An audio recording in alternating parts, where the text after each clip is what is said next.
और कुछ नहीं।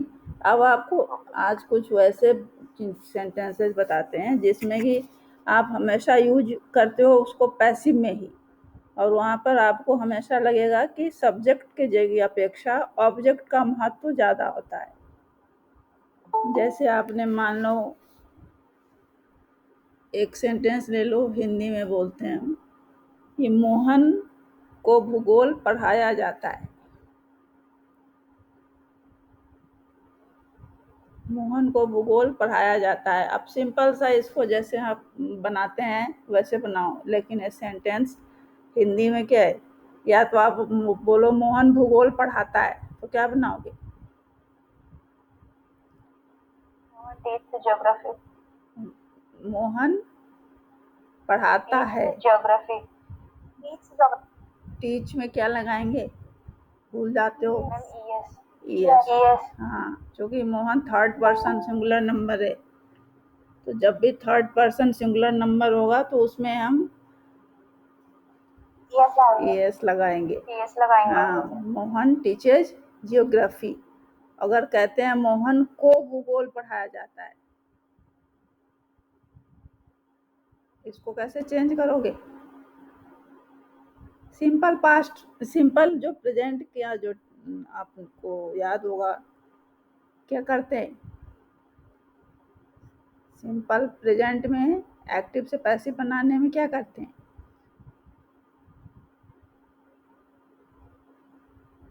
इज लगाएंगे ना। हाँ, मोहन इज टॉट ज्योग्राफी। अब दोनों वाक्य में क्या है, सब्जेक्ट कौन है? मोहन। लेकिन पहले सेंटेंस में मोहन पढ़ाने का कार्य करता है, दूसरे में क्या है, मोहन पढ़ाने का काम नहीं करता है बल्कि उसको किसी दूसरे के द्वारा पढ़ाया जाता है। तो अब इतना रूल्स जानने के बाद आप तो ये समझ गए होंगे कि जब किसी सेंटेंस में सब्जेक्ट स्वयं कार्य करता है तो वह किस वॉइस में कहलाता है? एक्टिव में। अरे नहीं, फिर से सुनो। जब किसी वाक्य में यानी सेंटेंस में सब्जेक्ट स्वयं कार्य करता है तो एक्टिव वॉइस में होगा, क्योंकि हमने कहा मोहन टीचर्स ज्योग्राफी, तो ये क्या है, मोहन काम कर रहा है, मोहन ज्योग्राफी पढ़ा रहा है, तो वह सब्जेक्ट काम कर रहा है, तो किस में होगा, एक्टिव में। लेकिन जब सब्जेक्ट स्वयं कार्य नहीं करता बल्कि उस पर किसी के द्वारा कार्य कराया जाता है तो वाक्य किस में होता है, वह पैसिव में। जैसे दूसरा सेंटेंस हमने क्या कहा था, मोहन को भूगोल पढ़ाया जाता है, तो इसमें पढ़ाया जाता है मतलब क्या है, एक जो हिडन है वो क्या है, किसी के द्वारा पढ़ाया जाता है, वो हमने नहीं लिखा, तो इसमें हिडन है। लेकिन इसे जब बनाएंगे तो क्या होगा, मोहन इज टॉट ज्योग्राफी, और चूंकि हमने ये नहीं लिखा है किसके द्वारा, तो बाई नहीं है कि किसके द्वारा पढ़ाया जाता है, सिर्फ कहेंगे मोहन इज टॉट ज्योग्राफी, जैसे रूल है वैसे बना दिया। अब कहते हैं कि हमेशा याद रखना चाहिए कि पैसिव वॉइस में कार्य करने वाला प्रायः छिपा रहता है, उसका नाम नहीं भी आ सकता है, यानी उसकी चर्चा नहीं भी हो सकती है। इसीलिए इस मोहन इज टॉट ज्योग्राफी में बाई टीचर या बाई राम या बाई हिम ये सब नहीं लिखा हमने, ये हिडन है, अंडरस्टूड है, आप समझ जाओ। अब जैसे प्रेजेंट इंडेफिनिट में, या हम लोगों ने सिंपल प्रेजेंट कहते हैं इसी को, प्रेजेंट इंडेफिनिट को, हमने कहा आई एम फाइंड 1 रुपी, मुझ पर 1 रुपया जुर्माना किया जाता है, तो ये किस में है, आई एम एक्टिव में नहीं। अब हमेशा ध्यान रखो जब भी ऑक्सिलरी एम इज के बाद ईडी लगाओ वर्ब में, तो आप ध्यान देना कि वो हमेशा पैसिव वॉइस में होता है। I am fined 1 rupee, am भी है और ईडी भी है, नहीं तो हम लोग क्या करते हैं पास्ट टेंस में ईडी लगाते हैं, प्रेजेंट में कहाँ लगाते हैं। लेकिन पैसिव वॉइस में आपने देखा होगा कि हर जगह वर्ब का तीसरा रूप आता है, मान लो हमने कहा तुमको निमंत्रित नहीं किया जाता है। तुमको निमंत्रित मतलब इनवाइट, निमंत्रित नहीं किया जाता है। यू आर नॉट क्या invited, you are not invited. अब कहते हैं कि मान लो हमने कहा निर्धनों की सहायता क्यों नहीं की जाती है। क्यों, तो पहले क्या लाएंगे क्यों के लिए, why are the poor not, सहायता के लिए क्या लाएंगे, हेल्प। हाँ, why are the poor not helped. ये सब जो सेंटेंसेज है हम लोग यूज करते हैं। कुछ ऐसे भी सेंटेंस है जो जैसे हमेशा पैसिव में ही यूज होते हैं। जैसे मान लो सुभाष चंद्र बोस 1896 में पैदा हुए, तो क्या कहोगे, Subhash Chandra Bose was born in 1896। तो एक हमें तो ये नहीं, ये लग रहा है नहीं, चेंज भी नहीं करेंगे तो क्या है, लेकिन ये कौन सा वॉइस में है सेंटेंस, वाज बोर्न है। हाँ, ये पैसिव में है। हाँ, मान लो है कि पंडित जवाहरलाल का पालन पोषण इलाहाबाद में हुआ। पंडित नेहरू ही कह लो, पंडित नेहरू का लालन पालन या पालन पोषण इलाहाबाद में हुआ। तो पहले तो नेम आएगा, पंडित जवाहरलाल वाज। पालन पोषण करना क्या होता है, ब्रॉट अप।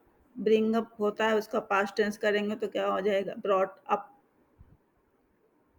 यूपी अप लगा देते हैं ना उसमें, तो brought up at Allahabad.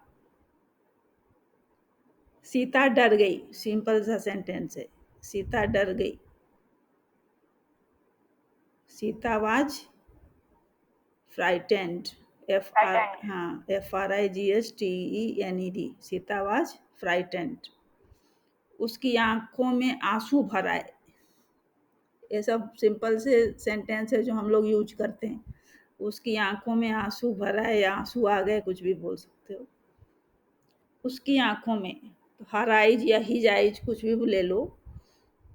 His eyes, eyes है तो क्या कहेंगे, वाज या वेयर, हिज आइज, तो वर हाँ तो वर, आंखों में है ना, वर आंसू भरना, तो फिल्ड with tears। टीयर्स हो गया। His eyes were filled with tears. हाँ, खोई हुई लड़की मिल गई, खोई हुई मिसिंग गर्ल कह लो, खोई हुई लड़की।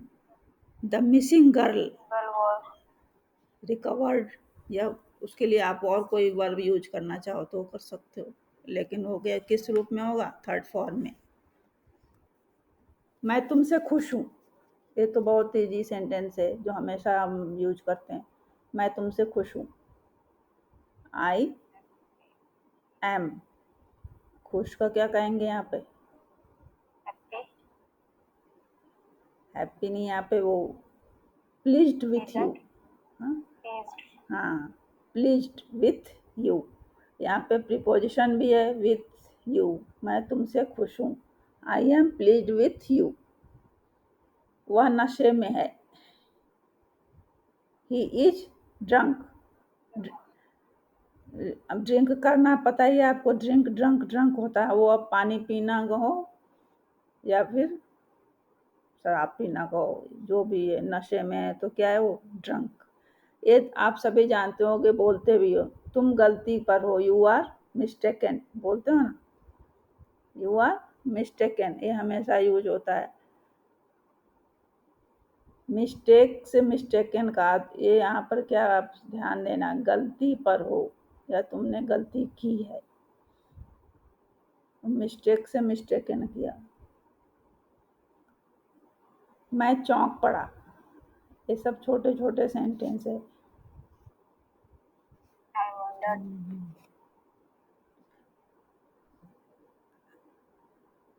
इसी तरह और टेंस वाले तो आप लगभग जान चुके हो। ये आपने यहाँ देखा होगा, कई जगह हमने भी देखा है इस पे, किसी किसी बुक में वो दिया हुआ है कि कंटिन्यूअस का नहीं बनाते, इसमें चेंज नहीं करते, लेकिन कहीं उसको अगर बनाते हैं तो उसमें बीइंग लगा कर ही बनाते हैं। जब फ्यूचर में मान लो हम कहते हैं हमको इतिहास पढ़ाया जाएगा, हमको इतिहास पढ़ाया जाएगा, तो क्या बनाओगे? एक्टिव, जैसे जैसे तुम्हें आता है वैसे ही बना दो। हाँ, हम इतिहास पढ़ेंगे तो क्या होगा? हम इतिहास पढ़ेंगे। We will taught history. We will be taught history. वो तो हो गया, पढ़ाया जाएगा, पैसिव में ना। मान लो हम सिर्फ सिंपल में बोल रहे हैं, हम इतिहास पढ़ेंगे, फ्यूचर सिंपल फ्यूचर और टेंस है ना। We will taught यहाँ तो history. बी आएगा ही नहीं। बी नहीं बोला, we will taught history. अच्छा चल ठीक है, We'll get to it. हाँ ठीक है, चलो शैल विल कुछ भी यूज कर सकते हैं। We shall be taught history, हमको इतिहास पढ़ाया जाएगा, इसके लिए होगा जो तुमने बोला, we shall be taught history. जब पैसिव में आता है तब यहाँ पे वर्ब थर्ड फॉर्म में आएगा, लेकिन जब हम सिर्फ कहेंगे कि हम इतिहास पढ़ेंगे तो हम इसको टीच टॉट नहीं लिखेंगे ना, क्या लिखेंगे? We shall teach history. लेकिन जब पैसिव में लाएंगे तभी तो इसे हम बी भी लगाएंगे और टॉट भी लगाएंगे, वर्ब का रूप भी चेंज करेंगे। जैसे मान लो तुम पढ़ोगे तो क्या बनाओगे? ये तो एक्टिव है, यू विल रीड। तुम पढ़ोगे, तुम जाओगे,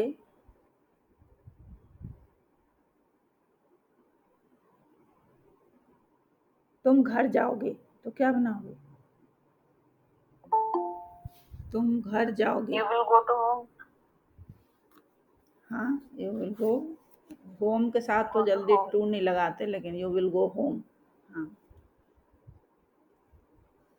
चलो, वो तो अलग सेंटेंसेज है। ये तो सिंपल सा, जैसे सिंपल प्रेजेंट है, सिंपल पास्ट है, सब क्या है, बिल्कुल है। आप बस किसी में सिंपल पास्ट में वर्ब का सेकंड फॉर्म लगा दो, बन जाएगा। सिंपल पास्ट में, सिंपल प्रेजेंट में क्या है, वर्ब का फर्स्ट फॉर्म लगा दो, बन जाएगा। और इसमें भी वही है, फ्यूचर में सिंपल फ्यूचर जो आप पहला बनाते हो, तुम जाओगे, तुम खाओगे, तुम आओगे, विल शैल प्लस वर्ब का फर्स्ट फॉर्म लगा दो। जब पैसिव में चेंज करते हैं तब हम लोग ये विल के साथ बी या वर्ब का थर्ड फॉर्म में सब लगाते हैं, तब चेंज करते हैं, तब लगाते हैं, वैसे नहीं लगाते। उसके बाद अगर विल हैव है तो बिन लगाते हैं, वो सब बाद में जब ये बनाना होता है पैसिव तब।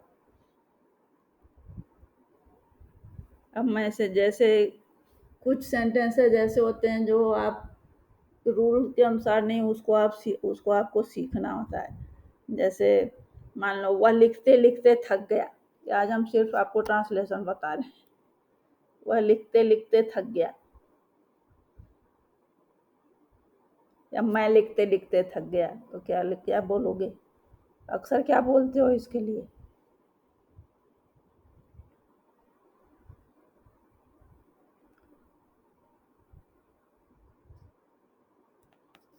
मैं के लिए आई या ही, वह के लिए ही तो लगाओगे ना, ही।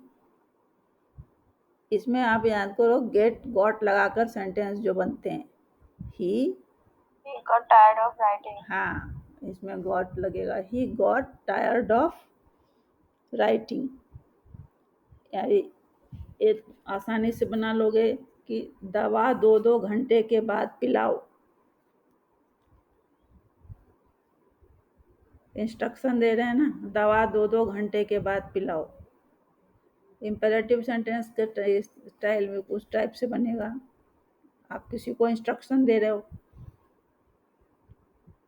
तो पहले क्या होगा, पिलाओ या दो, जो कहो। पिलाने के लिए यहाँ पर आप देना इस्तेमाल कर सकते हो, तो क्या लिखोगे, give Give medicine give the medicine after for 2 hours. Every 2 hours। हाँ, give the medicine after every 2 hours। तुम बात बात पर झगड़ते हो, तुम बात बात पर झगड़ते हो। यू क्वेरल, झगड़ने के लिए क्या आता है, you quarrel at every step. बात बात पर के लिए आप अलग कुछ जानते हो तो वो भी यूज कर सकते हो, क्योंकि अच्छा, अपने अपने घर जाओ, तो क्या कहोगे, अपने अपने घर जाओ। तो पहले तो जाओ लाओगे, Go हाँ, Go go to to your your home. Your home. ऐसे तो हम बना लेते हैं, लेकिन क्या कहते हैं, क्योंकि अपने अपने के लिए हम अगर इसको अच्छी इंग्लिश में लाना चाहते हैं, अच्छा सेंटेंस बनाना चाहते हैं, तो क्या कहेंगे, go to your respective houses या होम, जो लिखना चाहो, go to your respected respective. अब जब भी आप बहुत सारी चीज़ों को यूज कर रहे होते हैं ना, तो कभी कभी सही चीज़ के लिए रिस्पेक्टिव का यूज करना पड़ता है। अच्छा, ये आप जानते हो इसको, अगर आप किसी को करना हो, नाक की सीध में चले जाओ, तो क्या कहोगे, नाक की सीध में चले जाओ। यहाँ हूबहू ट्रांसलेशन नहीं बनता इसका, follow your nose, follow your nose. Mm. मान लो कहते हैं परीक्षा निकट आ रही है, ये आप अलग तरीके से भी बना सकते हो, द एग्जामिनेशन इज, ऐसे जो, Near. हाँ ये भी चल सकता है, लेकिन मैंने जो इसके लिए यूज होता है ना, इसमें फ्रेज एक यूज करते हैं, eight hand. The examination is eight hand. Phrase जो आप सीखोगे ना, तो उसमें इस तरह के छोटे छोटे जो हैं बने हुए फ्रेज, ये कभी प्रीपोजिशन से, एडजेक्टिव से, नाउन से, सबसे बने हुए हैं। तो ये क्या, eight hand, AT at HAND, hand, यानी एग्जामिनेशन इज एट हैंड, इसको ऐसे भी लिखते हैं। अब इसमें तो अब जैसे आप मान लो कहते हैं आज मेरी तबीयत ठीक नहीं है, तबीयत ठीक नहीं है, तो इसमें इंग्लिश में क्या होता है, इंग्लिश में आप इसको क्या I'm कहोगे, not well today. हाँ कह सकते हो। हम्म, कुछ भी जो आपको लगता है सही, आप इसके लिए यूज कर सकते हो, क्योंकि जरूरी नहीं है हर समय। My health is not good today. मतलब आपकी जो कहना है, आपकी जो बात है, वो समझ में आ जाए तो भी चलता है।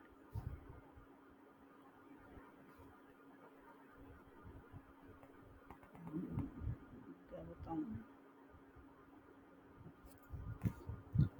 अब मान लो मस्ट है, आउट है, शुड है, इन सब का से आपको यूज सही से आना चाहिए।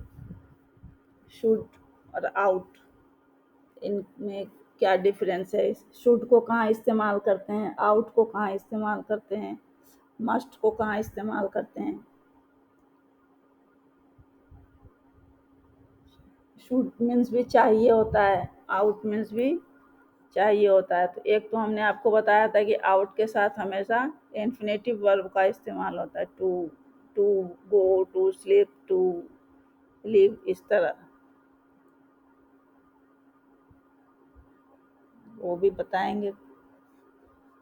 या खुद मान लो हमने एक और सेंटेंस आपसे कहते हैं, रेडियो बंद कर दो, आना होगा, क्या आ रहा है? पता नहीं कुछ आ रहा था, फिल आउट एब्यूज रिपोर्ट, क्या था पता नहीं, मुझे समझ में नहीं, मैंने कैंसिल कर दी उसको।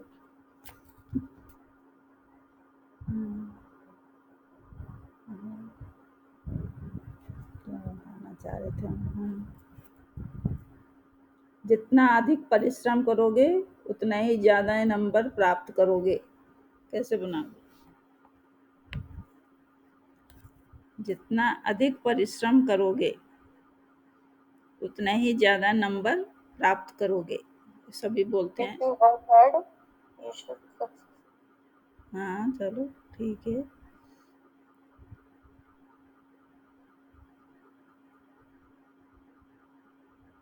द हार्डर यू वर्क, जितना अधिक परिश्रम करोगे, the harder you work the more marks you will secure, ऐसे बना सकते हैं। द हार्डर यू वर्क, अब यहाँ पे करोगे के लिए हमने विल नहीं लाया, क्योंकि लेकिन आप ऐसे भी बना सकते हो, जैसे आप फिक्स्ड पैटर्न जैसा है वैसे बना सकते हो, या फिर ऐसे बना सकते हो कि the harder you work the more marks you will secure, तुम उतना ज़्यादा नंबर प्राप्त करोगे। मैं तो एक मान लो कहते हैं तुम कितना ही परिश्रम क्यों ना करो सफल नहीं हो सकते।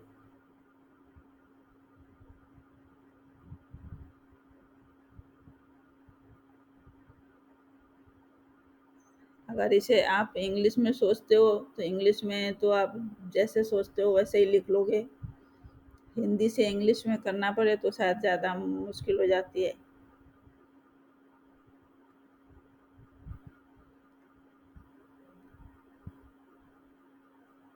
मान लो ऐसे हम कहते हैं जहाँ तक पता है उसका चरित्र अच्छा है।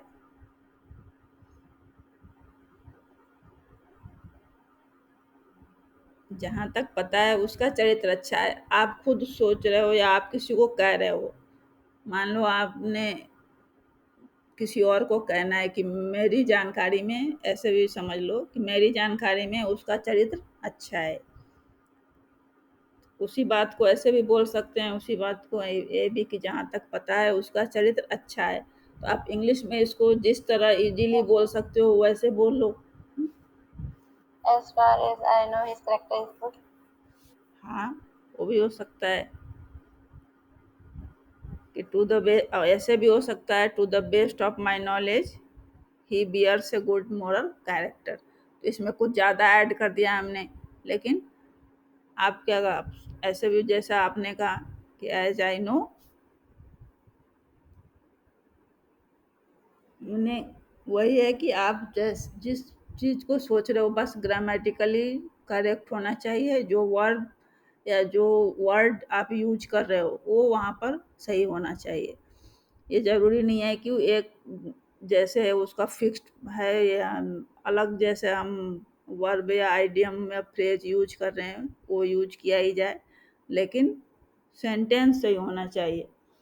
अब जैसे फ्रेज है ऑल इन ऑल है, मान लो ऑल इन ऑल बिल्कुल इजी फ्रेज है, उससे सेंटेंस बनाना होगा तो कैसे बनाओगे?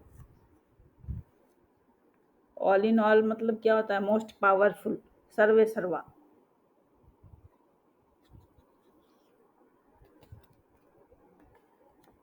किसी भी कह लो, मान लो प्रिंसिपल है ऑल इन ऑल,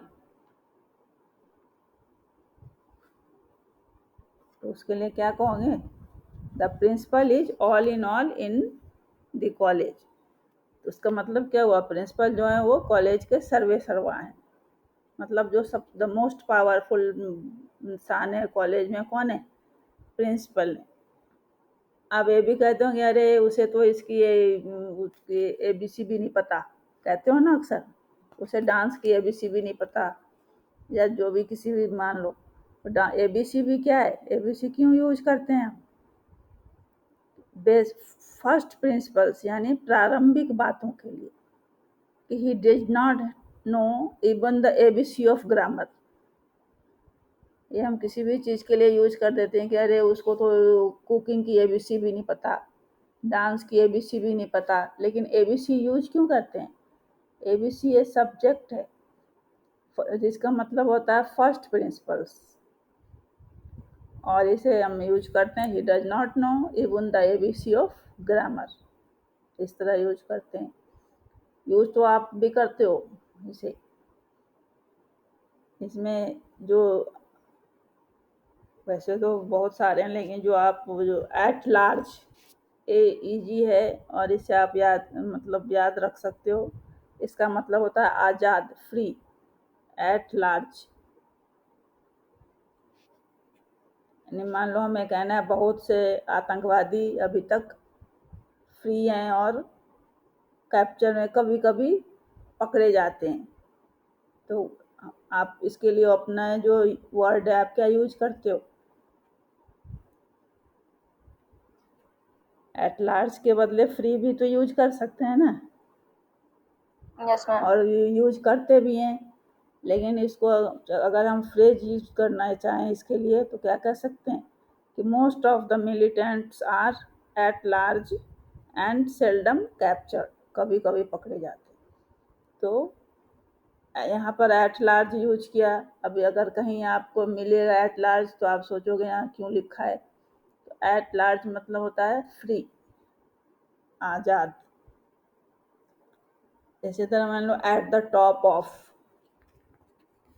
ये तो आपको इसमें है सिलेबस में, लेकिन ये तो याद करना पड़ेगा ना, याद करने की चीज़ है। एट द टॉप ऑफ, इसका मतलब होता है वेरी लाउडली, जोर से।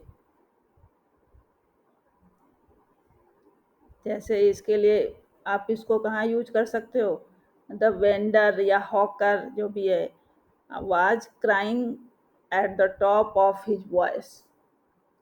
वैसे आप यहाँ ये भी कह सकते हो, अंत में वेरी लाउडली लिख सकते हो, crying very loudly.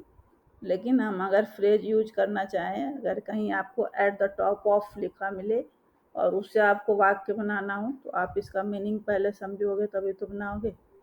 At the top of तो हम लोग हमेशा समझते हैं कि किसी की शिखर पर, ऐसा सोच लेते हैं।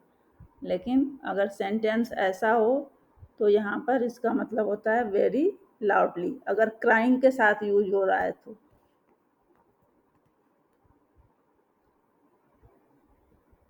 At random,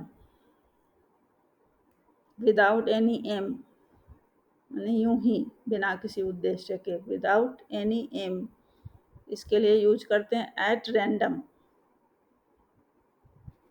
he hit the ball at random and it crossed the boundary line.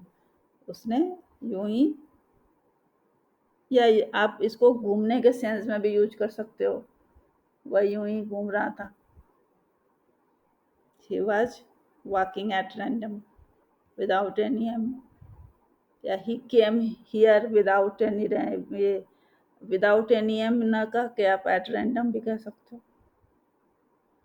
इसका मतलब अब इसे कुछ तो आपको अपने इसके लिए याद करना चाहिए। अभी तक कभी पढ़ा नहीं, पढ़ाया नहीं, पता मुझे। जैसे एक हमेशा आप देखते होगे ए बर्ड्स आई व्यू, देखते हो ना, कभी देखा है? अ बर्ड्स आई व्यू मतलब होता है जनरल व्यू, सरसरी नज़र से।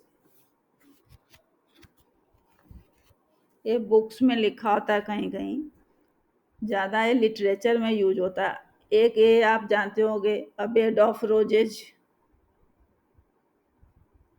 बेड ऑफ रोजेज जानते हो? Life is not bed of roses हमेशा कहा जाता नहीं, bed of roses very comfortable, Yes, मतलब सुखद। कि हमने हमेशा हम लोग बोलते हैं life is not bed of roses, तो जो बोलचाल में आ चुका है उसे तो हम लोग यूज कर लेते हैं और उसका मीनिंग भी जानते हैं, लेकिन जो ज़्यादातर क्या है वो बोलचाल की भाषा में आते ही नहीं है, इसीलिए वो पता ही नहीं होता। जैसे at home in, at home in मतलब होता है एक्सपर्ट, निपुण। मान लो हमने कहा Kiran is quite at home in algebra, मतलब किरण क्या है, अलजेब्रा में एक्सपर्ट है।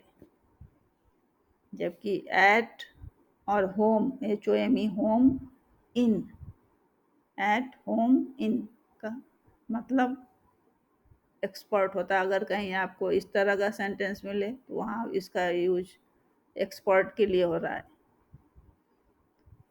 ये असल में जो लिटरेचर पढ़ते होंगे ना, उनको ये सब ज़्यादा मिलते होंगे इस तरह के। नहीं तो इंग्लिश में पता है आपको 25,000 है इस तरह के वर्ड्स। हम लोग अपने समय में ये फ्रेज आते थे, इनसे वाक्य बनाने होते थे एग्जाम में, तो इसलिए कुछ फ्रेज हम लोग याद करते थे, रटने पड़ते थे हमें। क्या करते आज जैसे बाय ऑल मीन्स सर्टेनली है, अवश्य।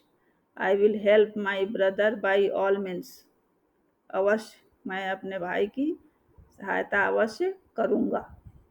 तो इसके लिए क्या कहते हैं, by all means. By and by मतलब स्लोली, धीरे धीरे।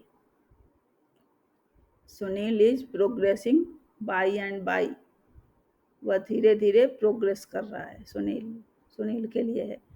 और एक आप देखो, ये सब जैसे बाय हुक और बाय क्रूक, ये भी यूज करते होंगे शायद। He Yes, ma'am. Wants to pass the examination by hook और बाय क्रूक, किसी भी तरह से वह एग्जाम पास करना चाहता है। आप बैग एंड बैगेज जानते होंगे, विथ बैग एंड बैगेज। कुछ तो यूज होते हैं, कुछ हमेशा। इसलिए हम भी आपको वही बोल रहे हैं जो आप कहीं कहीं सुना हो आपने। जैसे by leaps and bounds, leaps LEAPS, by leaps and bounds BOUNDS, bounds मतलब होता है very rapidly. By leaps and bounds, very rapidly. Our country has been progressing by leaps and bounds, बहुत तेजी से, very rapidly. By the by, अब देखो bye and bye means होता है स्लोली, और बाय द बाय मीन्स होता है इंसिडेंटली। दोनों में सिर्फ अगर बीच का हम वहाँ एंड है तो स्लोली हो गया, और दी है तो इंसिडेंटली हो गया। By the by I forgot to tell you that I secured first position in the class. मैं इंसिडेंटली आई मतलब भूल गया, इंसिडेंटली कोई काम हुआ तो। क्रोकोडाइल टीयर्स आपको पता है, क्रोकोडाइल टीयर्स नहीं कहते, घड़ियाली आंसू, फॉल्स टीयर्स, ये भी यूज होते हैं। तो ये तो सभी जानते हैं, तो आप समझ जाते हो। वहीं चिकन हार्टेड बोल दें तो कंफ्यूज करोगे। चिकन हार्टेड क्या होते हैं? एक कावर्डली डरपोक होता है चिकन हार्टेड। हमने आपको वही बता रहे जो आपको याद रहे कहीं भी।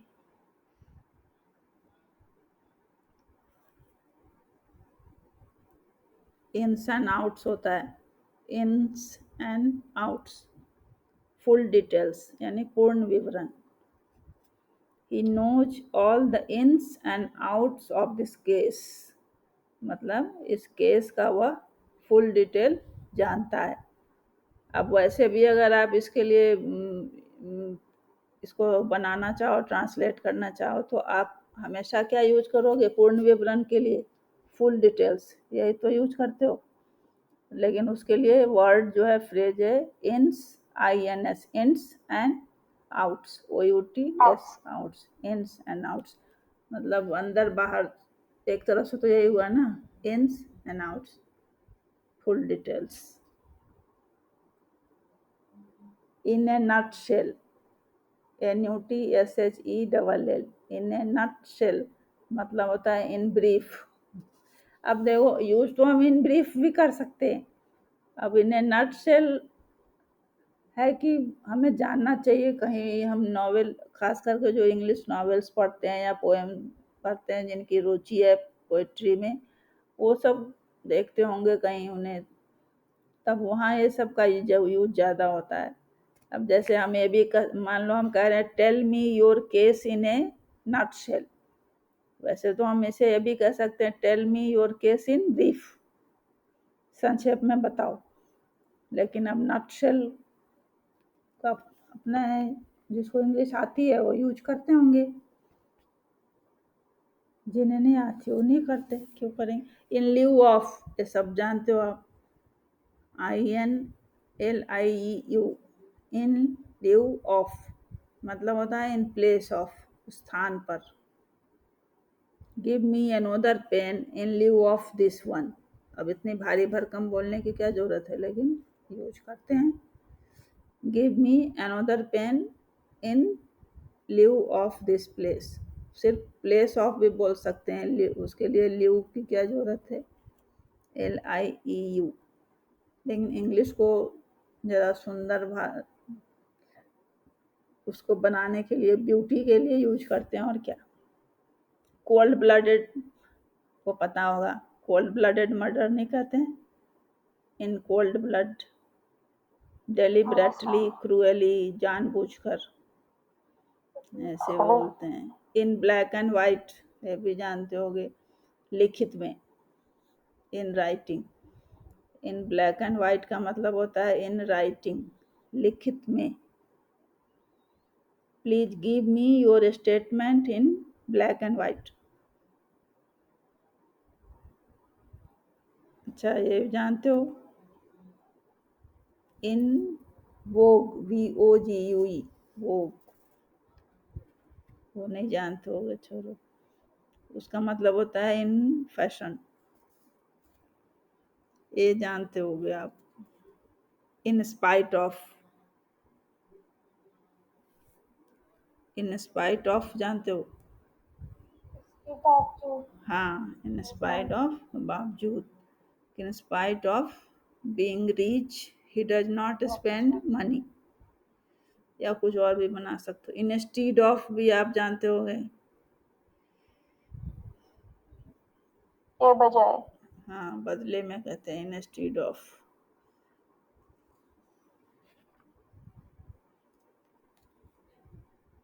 Out of pocket, out of question, कितना बताऊं। टू एंड फ्रो तो जानते होगे, सबसे इजी है, टू एंड फ्रो, इधर उधर, ये तो हम लोग यूज करते हैं ना। मान लो ये कहते हैं घड़ी की जो है पेंडुलम है, इधर उधर घूम रहा है, तो क्या कहेंगे, the pendulum of a clock goes on moving to and fro, इधर उधर। जो अक्सर यहाँ वहाँ प्रॉस एंड कॉन्स, ये आपको मिल जाएंगे कहीं भी, PROS pros and CONS cons, prawns and cons. लाभ हानि के लिए आता है। हाँ, मतलब इसके लिए आते हैं कि आर्गुमेंट्स फॉर एंड अगेंस्ट, किसी के पक्ष और विपक्ष का तर्क, यानी कोई भी काम करने से पहले दोनों साइड की बातें सुननी चाहिए, ये कहते हैं ना, प्रॉस एंड कॉन्स जानना चाहिए किसी भी। Before doing any work we should consider its pros and cons, उसका क्या लाभ हानि, पक्ष विपक्ष सभी कुछ जानना चाहिए, इसके लिए कहते हैं।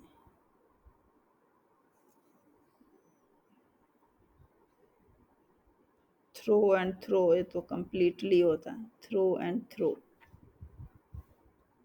अब इसमें कोई नाउन फ्रेज है, कोई एडजेक्टिव फ्रेज है, कोई वर्ब फ्रेज है, अलग अलग टाइप के।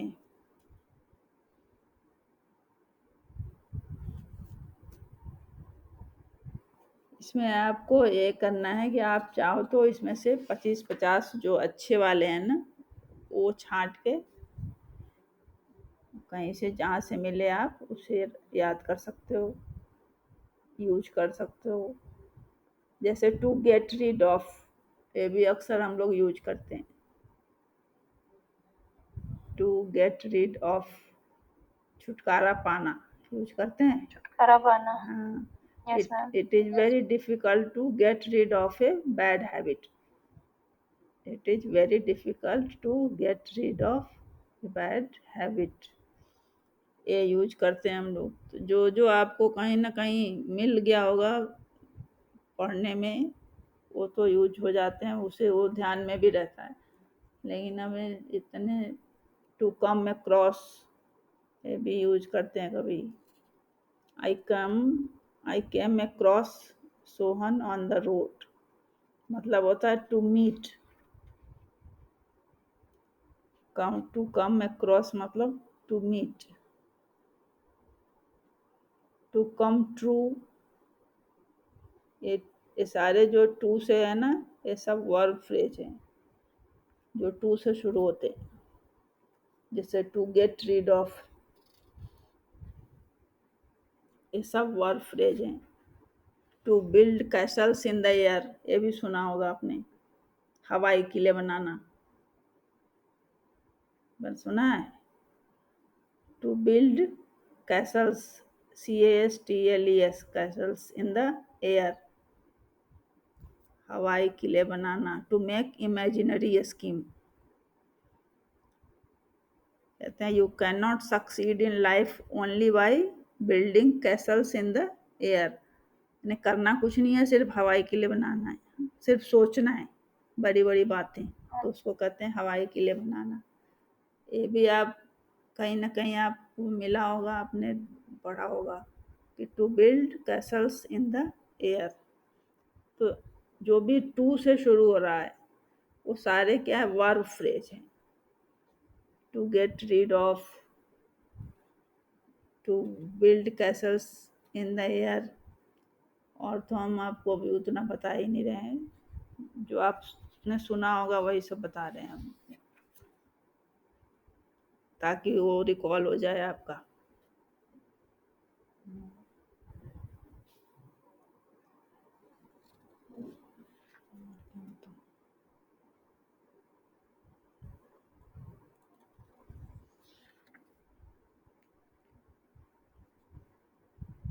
अब कुछ जो है वर्ब आइडियम, IDIOM सुना है, एडियम, उनकी तरह यूज होता है।